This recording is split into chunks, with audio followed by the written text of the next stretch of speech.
Thanks, Susan.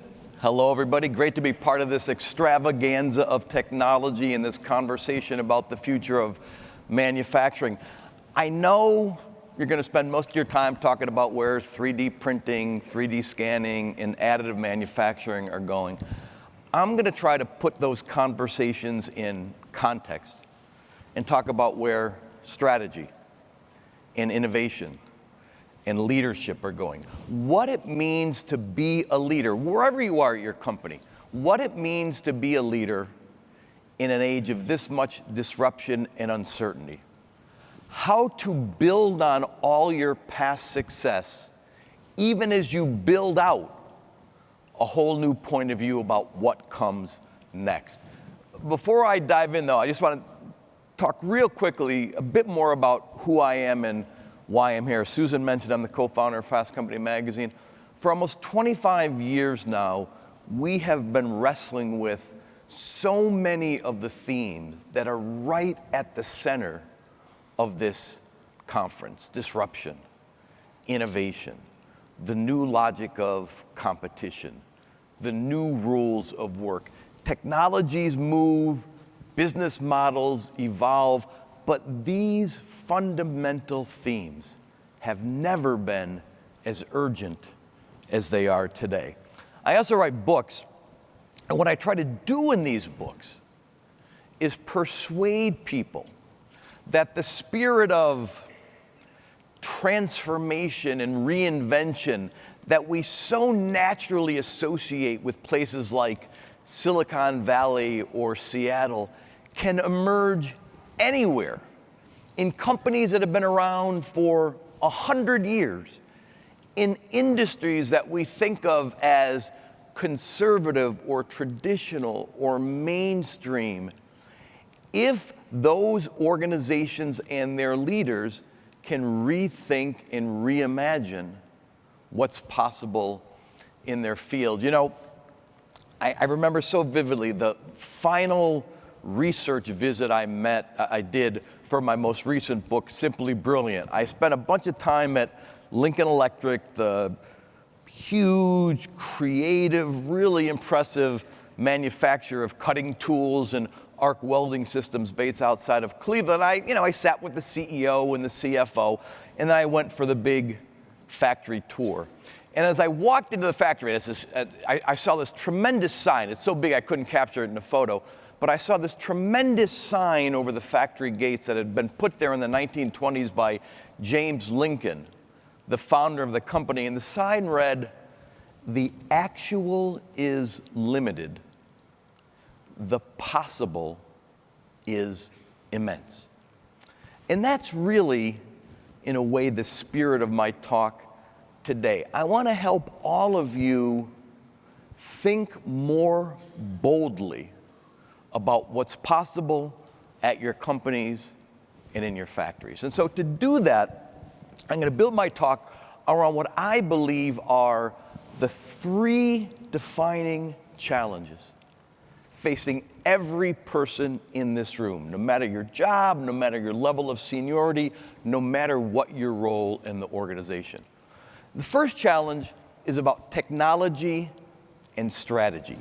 Do you have a definition of success for your company, for your factory, for your lab that allows you to stand for something special and inspires others to stand with you? The second big challenge is about technology and people. Do you and your colleagues work as distinctively as you hope to compete? And do those behaviors create something memorable and meaningful for everybody who encounters them? And finally, I want to talk to you about technology and leadership, but really your individual leadership as just a collection of all the people sitting in this room. Are you determined as a leader to make sure that all that you know, all your experience, all your knowledge doesn't get in the way of innovation? Are you learning as fast as the world is changing? So let's start with strategy. And this to me is what's so really different about the business world today. We are living in a world where ordinary is just not an option. You can't do big things anymore. If you're content with doing things a little bit better than everybody else, or a little bit differently from how you've done them in the past. In an era of hyper competition and nonstop disruption, and that is kind of the sense of this whole event, the only way to stand out from the crowd is to stand for something special. The goal is no longer to be the best at what lots of other people already do. It's to be the only one who does what you do. What do you promise that nobody else can promise? What do you deliver to your customers that only you are prepared to deliver? What are you willing to do and able to do that your rivals can't or won't do? Those are the kinds of very simple but very powerful questions that are going to shape your future performance and success. But they are really tough questions to answer, which is why it's a lot easier for me to come and visit Detroit and talk about innovation and disruption than for all of you, once this conference is over, who have to go back and actually make this stuff happen back at home in your companies. And so I know it's all about the future. Indulge me for just 1 minute to get a little nostalgic. So next year we celebrate the 25th anniversary of Fast Company magazine. So to get ready for that, I've been rereading a lot of our very early issues, stuff that was so long ago I've forgotten about it. And I was recently reading literally the very first issue of the magazine we did. And I came across this amazing piece by a guy named E.F. Borish, great innovator, great rabble-rouser. E.F. Borish is the grandson of the founder of a great manufacturing company in Wisconsin called the Milwaukee Gear Company. And he had risen through the engineering ranks. He had become executive vice president of R&D, and he finally got the chance to run the whole company. And he had all kinds of, I think, really impressive, really creative ideas about how to deploy new technology, how to rethink and reorganize the factory, how to go to market with customers in new and exciting ways. And every time he set out one of these ideas, he'd get pushback and objections and concerns. And people just weren't having it. And he started getting kind of a little bit crazy. And I think maybe to save on therapy bills, he decided to sort of share his pain and write an article, which we published. And the article was called 50 Reasons Why We Can't Change. And the reason the article was so entertaining is there was no introduction, no conclusion. It was just literally a numbered list of 1 to 50 of all the actual stuff people had told him about why his new ideas weren't as good as he thought they were. And the reason it was so much fun is he organized the list so that every objection directly contradicted the one before it. So one is that this idea seems absolutely crazy, way too radical. We've never done anything like this. It's kind of scary. Objection number 2, wait a minute. Didn't your grandfather have this idea 3 or 4 years ago? Don't think it worked out so well. Why would we try it again? Objection number 10 is nobody else in our industry does business like this. Our customers aren't ready for it. Objection number 11 was, well, wait a minute. Look at our 2 biggest competitors. They have they go to market in a way that's kind of similar to this. Are you sure it's as original as you thought it was? Objection number 30. Great idea, love it. It'll never work here. We're too small. We don't have the money. We don't have the resources. We don't have the technology. We can't convert it to action. Objection number 31. Great idea, love it. It'll never work here. We're too big. We're not agile. We're not nimble. We're kind of bureaucratic. We can't convert it to action. And on it went. 50 ideas, 50 objections, one more contradictory than the next. Now, here's the punchline. We published that in 1995. Actually, all we did was to reprint an article that E.F. Borish originally wrote in 1959 in Product Engineering News. And my message to my readers way back then, and my message to all of you today in this sense of excitement we're justifiably developing about creativity and innovation is the more things change, the more the worries and objections about change remain the same. Now look, I know most of you think of yourselves as engineers, manufacturing managers, R&D specialists.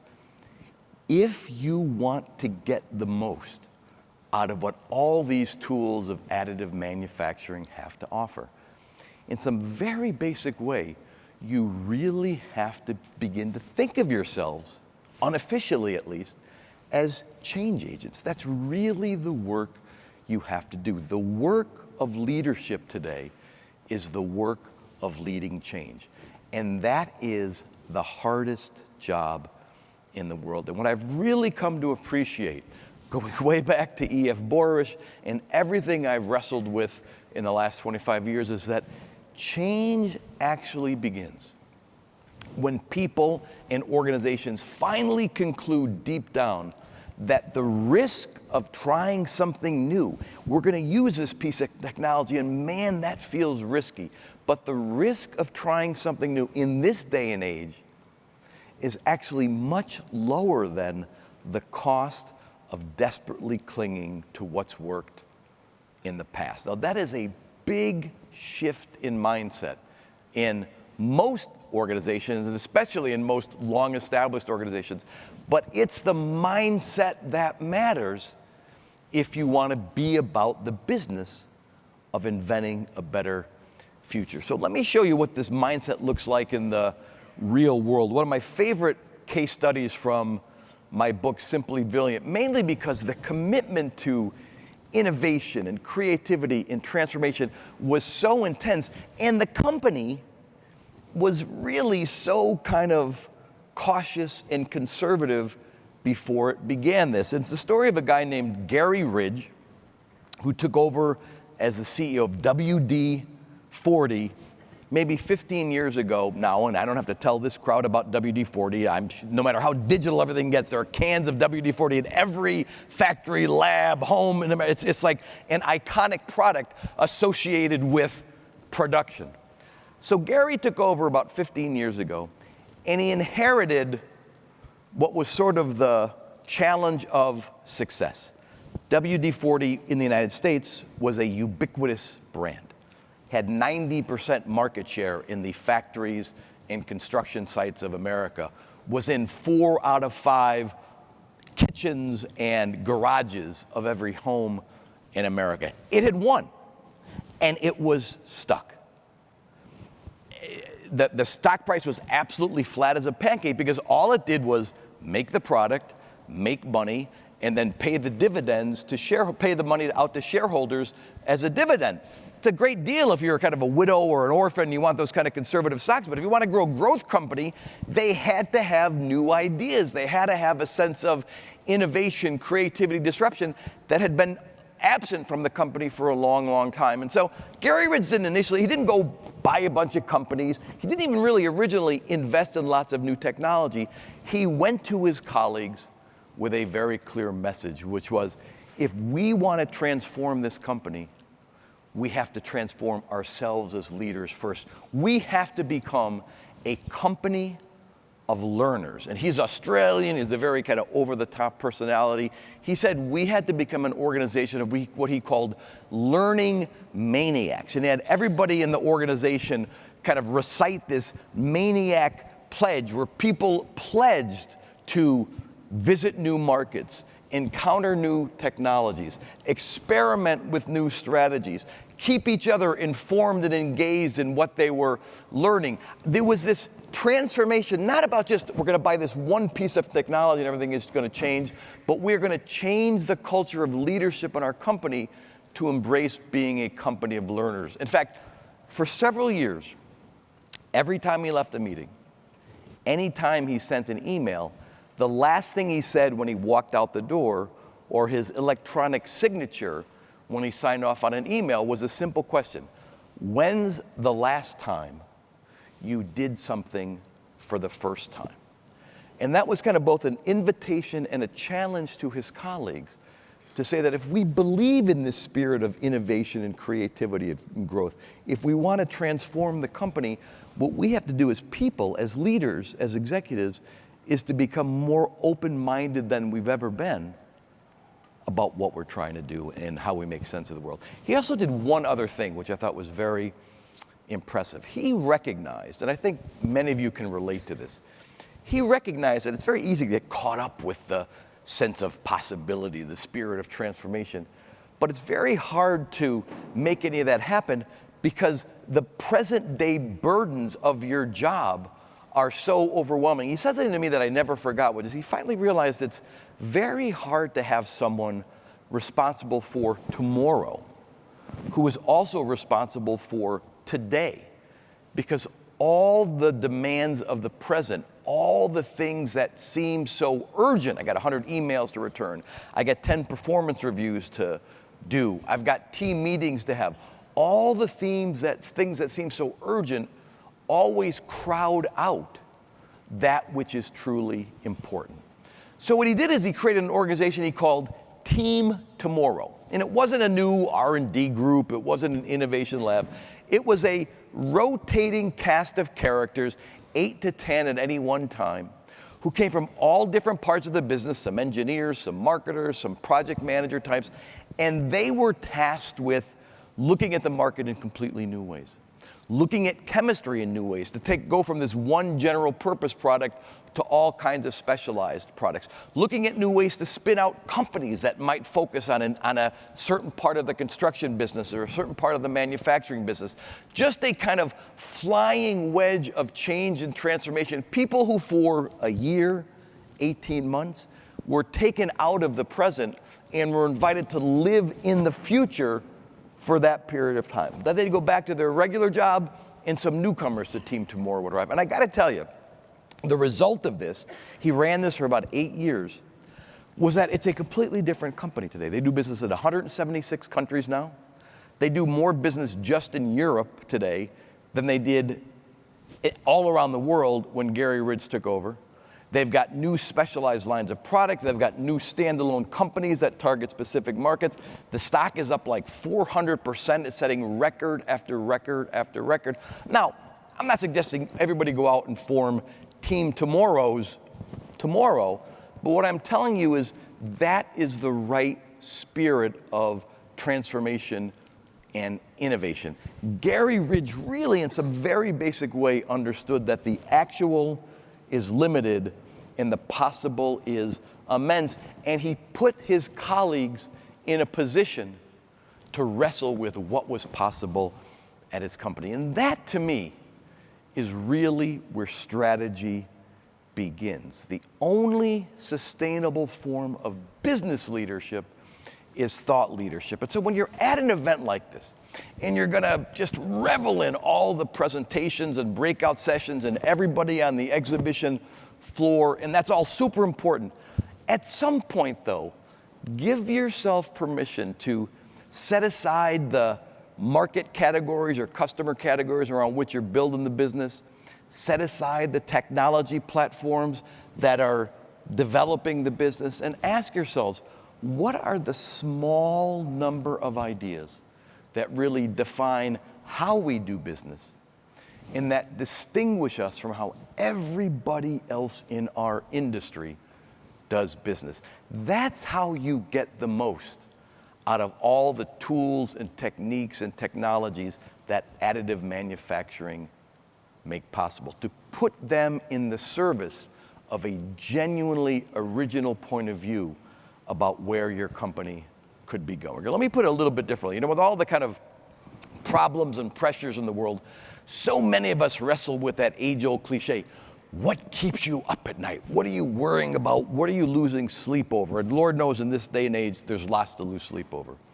But what I have come to understand is that the much more powerful question, especially for your grassroots colleagues back home, the much more powerful question, it's not what keeps you up at night, but what gets you up in the morning? What makes you and your colleagues more excited than ever, more energetic than ever, and maybe most importantly, more confident than ever in a world which on most days seems more confusing, more uncertain, more worrisome than ever.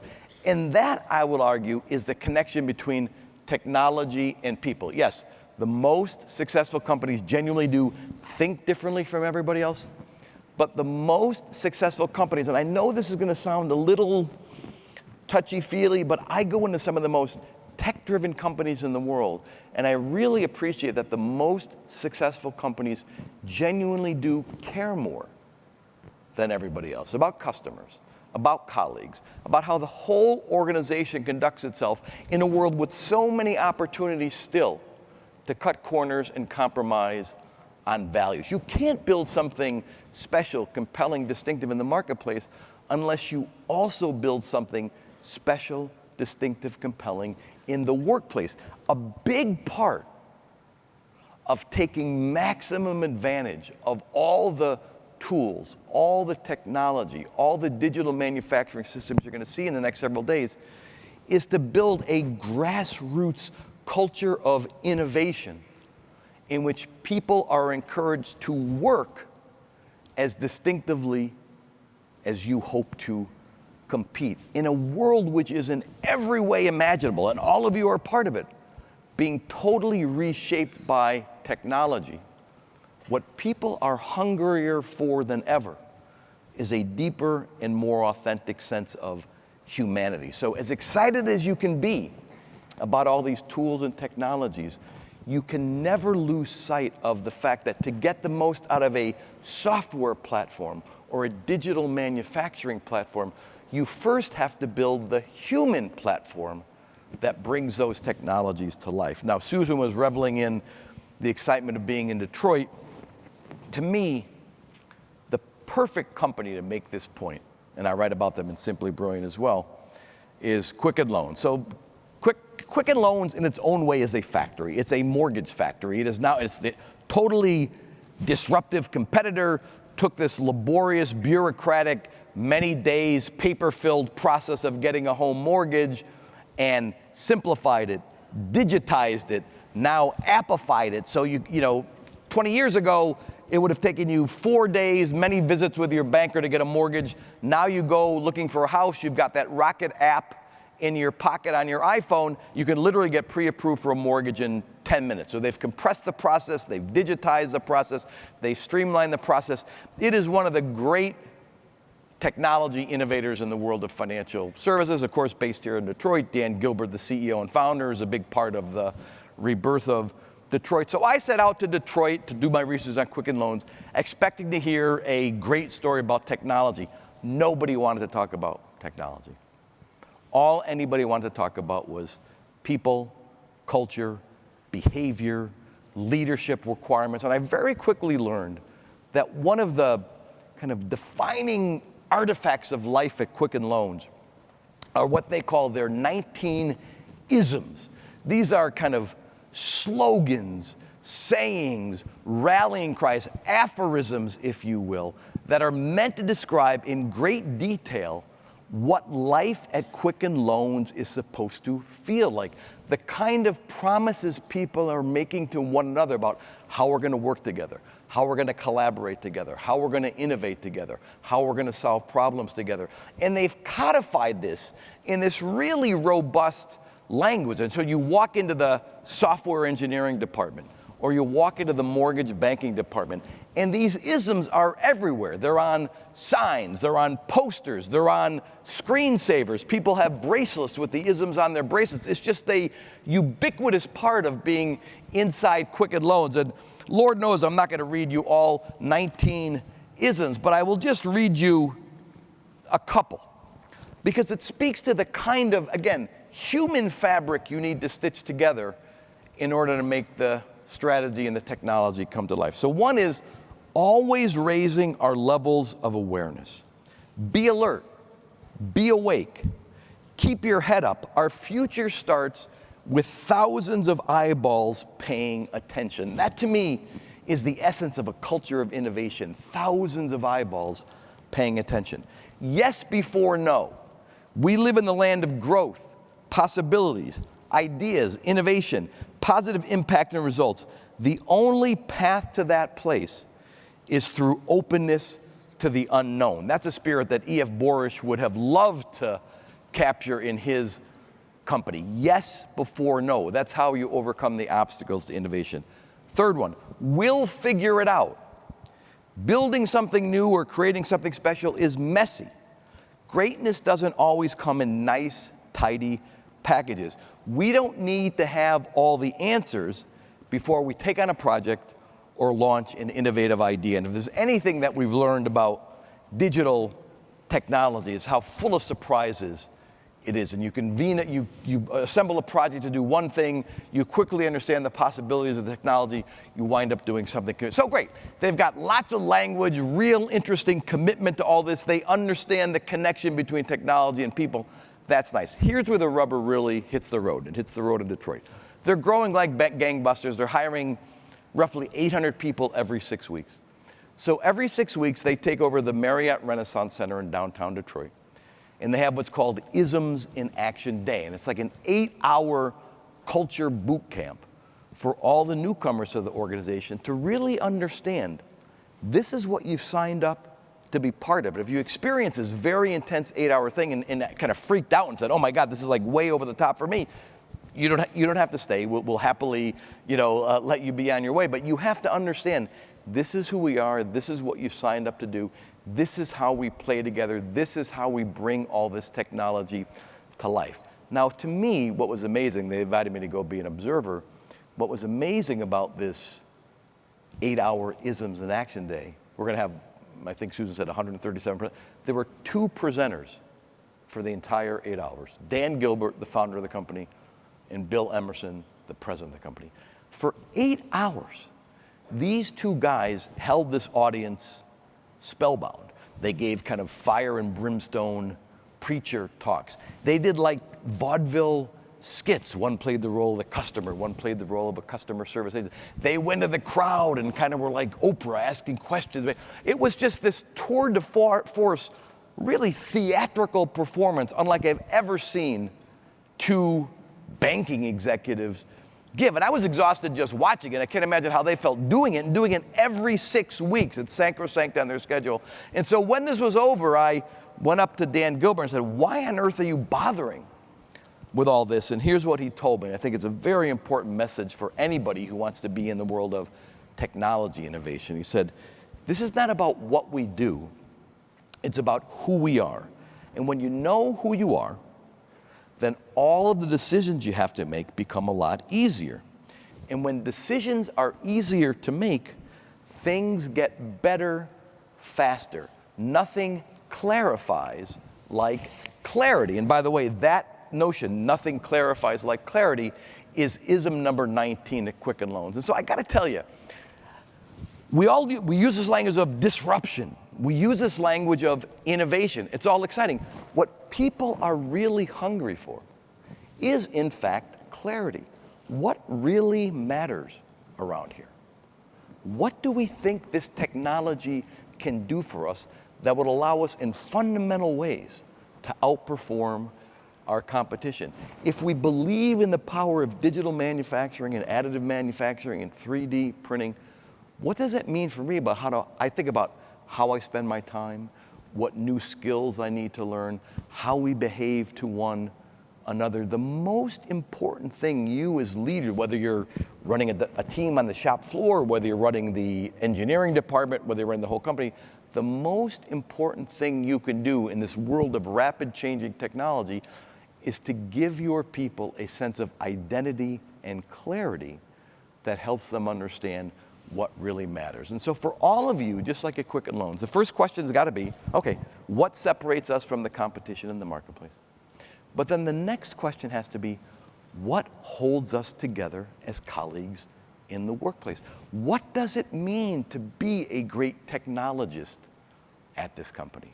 What does it mean to be a great project manager at this company? What are the promises and commitments we're making to one another about how we're going to share information, solve problems, be transparent about what we're seeing, so that together as a group, we can apply these technologies in ways that allow us to do things that our rivals can't or won't do. I mean, let's face it, most companies in most industries have a kind of tunnel vision. Everybody is chasing after the same opportunities everybody else is chasing after. Everybody is missing opportunities that are hidden in plain sight. if only you could look at the world a little bit differently. That's the job for everybody in this room today, to see things that other leaders and other companies haven't yet seen and get to the future first. This digital, this additive manufacturing stuff, these are tools to help you get to the future. But the challenge is, and the opportunity is, to get to the future first. I have come to think of it as the paradox of expertise. Oftentimes, the longer you've been in an industry, the more successful you are in your career, the more accomplished you are in your particular area of expertise, oftentimes the harder it can be to open your eyes and open your minds to new possibilities in the marketplace, new ways to use disruptive technology without ever intending it. Oftentimes the most successful people allow what they know to limit what they can imagine going forward. And it takes real willpower and a real personal commitment to innovation and transformation to make sure that doesn't happen, which is why, without question, and I started with Gary Ridge, the most successful and effective leaders I've met over the years are, without question, the most insatiable learners. Yes, they want their companies, their products, their shop floor technologies to be interesting. That's the game. But they understand that to do that, they themselves have to stay interested in big, radical new ideas, interested in little tweaks and modifications where when you do one, then another, you wind up really differentiating yourself in the marketplace.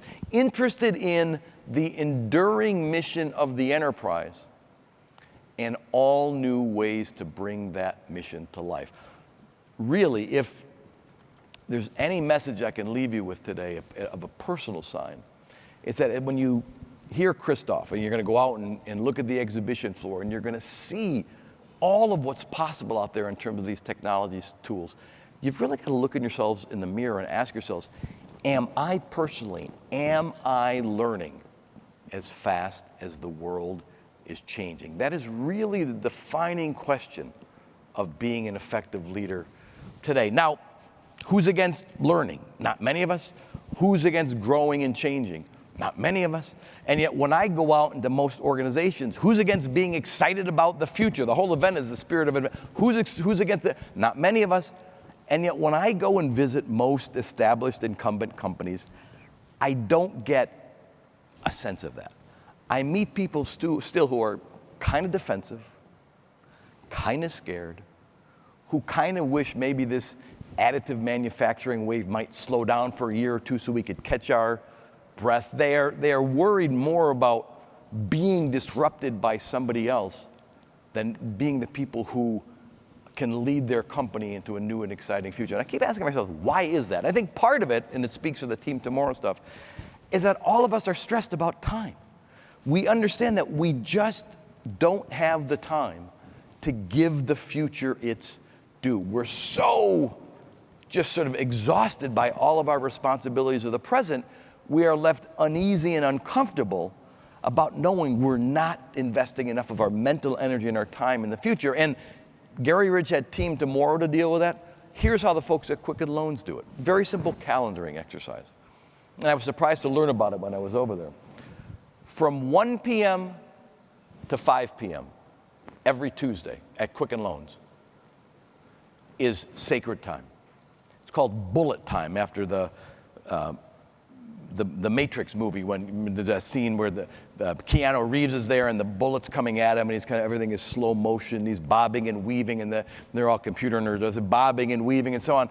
And that's the 4 hours where everybody at the company gets to slow down, take a deep breath, and live in the future. And if you're an employee at Quicken Loans, you know you don't have project meetings between 1 p.m. and 5 p.m. on Tuesday.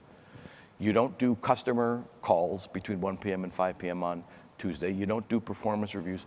You must do something, some research, some meetings, some travel, that is unconnected to what you spend the rest of your week on. You set aside the present and live in the future. And so I was out there, and there are a lot of mortgage bankers who understand AI is going to be reshaping a lot of the mortgage approval decisions. They don't know anything about AI. So they had a group that from 1 to 5 every Tuesday for several months met to inform one another, do some research for one another, do presentations to one another about how AI might change the mortgage banking equation. And by the end of it, they they were excited rather than scared. They had much more of a comfort level.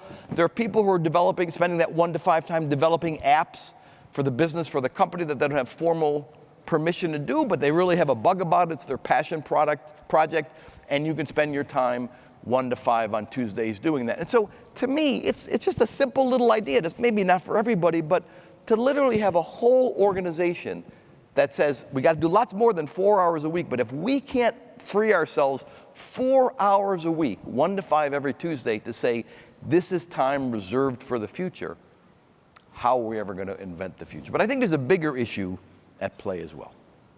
And I know it's totally positive spirit to this event. We're excited about all the ways we can succeed using additive manufacturing. But I think people are scared of learning. People are scared of changing because deep down, most of us still are really scared of failing. And what I'm here to tell you, and it'll be my last little point for the day, what I'm here to tell you is you can't be in favor of innovation and be opposed to failure. You can't be excited about learning and be unwilling to make mistakes, feel uncomfortable, feel out of your depth. That is not a bug of learning. That is a feature of learning. That's how you keep learning as fast as the world is changing. Encountering new technologies you haven't mastered. Meeting new people that come and look at the world from a very different point of view. And we're really bad at innovating and getting excited about the future because we want a failure-free, mistake-free, risk-free approach to that. And that is not anything we can ever deliver on. If you want to love innovation, you've got to love failure. And again, this is a message that was driven home to me here in Detroit about 2 years ago. I was in Detroit to speak to the Michigan CEO Summit. And unfortunately, the speaker before me, I wish I didn't have to follow him, but the speaker before me was a guy named Patrick Doyle, just retired as CEO of Domino's Pizza, and based in Ann Arbor. And for those of you who don't know the story, Domino's Pizza, in the last, under Patrick Doyle, the last 12 or 14 years, has been one of the great growth, innovation, transformation stories anywhere in American business. When he took over, the company had been around for 50 years. It had run out of gas. It was a publicly traded company. Stock was down to $8.50, all-time low. The pizza was inedible. Even as a 22-year-old, you could not be drunk enough or high enough to enjoy a Domino's. You might order Domino's Pizza because it was the only thing that was open, but the supply chain was broken. The company was, it was around, but it was kind of a mess.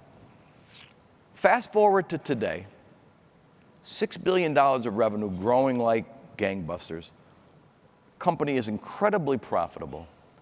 This is going to blow your mind. It's one of the best performing stocks in America in the last 12 years. In the last 12 years, Google stock is up 2,000%, which is makes your head explode. Do you realize Domino's Pizza in that same period of time, their stock is up 4,000%. Their stock has outperformed Google by a factor of 2 to 1. All of it, by the way, or most of it, is totally driven by technology and digital transformation. They moved everybody from the phone over to the app. You can order a pizza now if you're a registered user via text.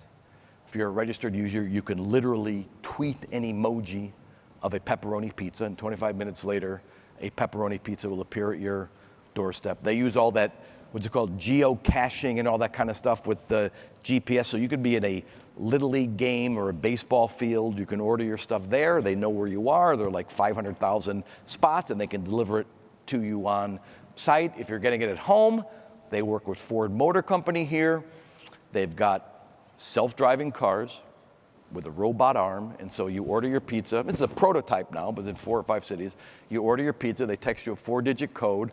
The driverless car pulls up, the robot arm comes out with a heating oven at the end. You type in your code, and there's your order. I mean, it's just, I mean, if we're doing all this technology innovation to deliver pizza, I can only imagine what's happening in your world as well. Now, that's all anybody wanted to hear about. Patrick Doyle says, I'm going to talk about that for 5 minutes, no more.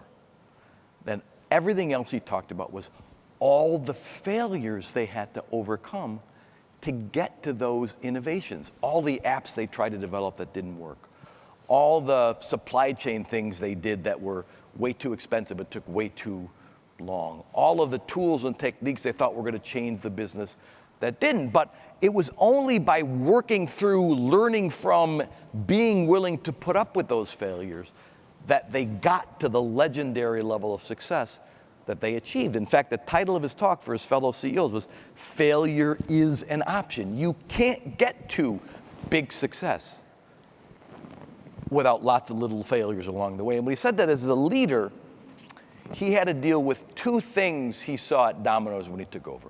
And I think they'll be familiar to you. The first thing was an organizational phenomenon that he called omission bias. The company had been around for 50 years. People were pretty conservative. And yet there were lots of people with lots of smart people, lots of great ideas. But the default mode, if you had a great idea, was to keep it to yourself, not to tell anybody. Because if you raised your hand, went out on a limb, and shared your great idea, and God forbid the company tried it and didn't work, you'd have your head handed to you. So people did a cost-benefit calculation. No one's ever get fired for not sharing an idea, because the idea, an idea you don't share, by definition, can't not work. He had to flip that completely on his head and basically say, the only firing offense around here is if I learn that you had an insight, you had a technology, you had an idea that maybe would have done something with it, but you didn't have the guts to raise your hand, come forward and share it. That's what's going to get you into trouble. And if you come forward with it, we'll give you a little money, we'll prototype it, we'll be really responsible about it. But we understand that most of the things we're going to try aren't going to work. But you got to work through all that stuff to get to success. And that kind of organizational, cultural transformation really changed things. The second thing he got a feel for, and this is much more of a personal thing, is what he called loss aversion.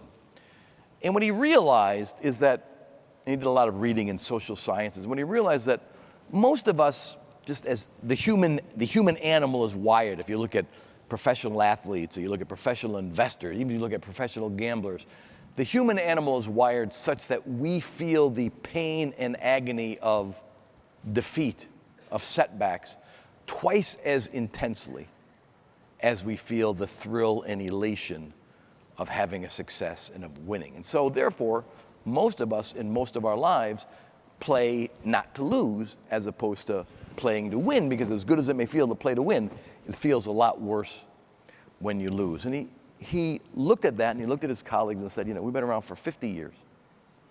You can see the kind of sea changes that are happening in what our customers want from their food service providers, what the technology makes possible in terms of service and delivery and quality and so on, transparency with tracking stuff.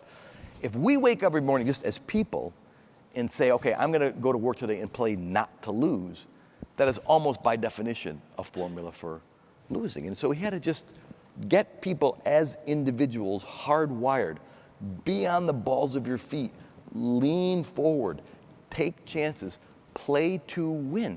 That's the only way we are going to turn around a 50-year-old company that has kind of run out of gas. And so, to me, I think those are very resonant messages for all of you. The goal here, when you think about 3D printing, 3D scanning, additive manufacturing, and how it is going to reshape your companies and your careers going forward, the goal is not to out-hustle or out-muscle the competition. The goal has got to be to outthink the competition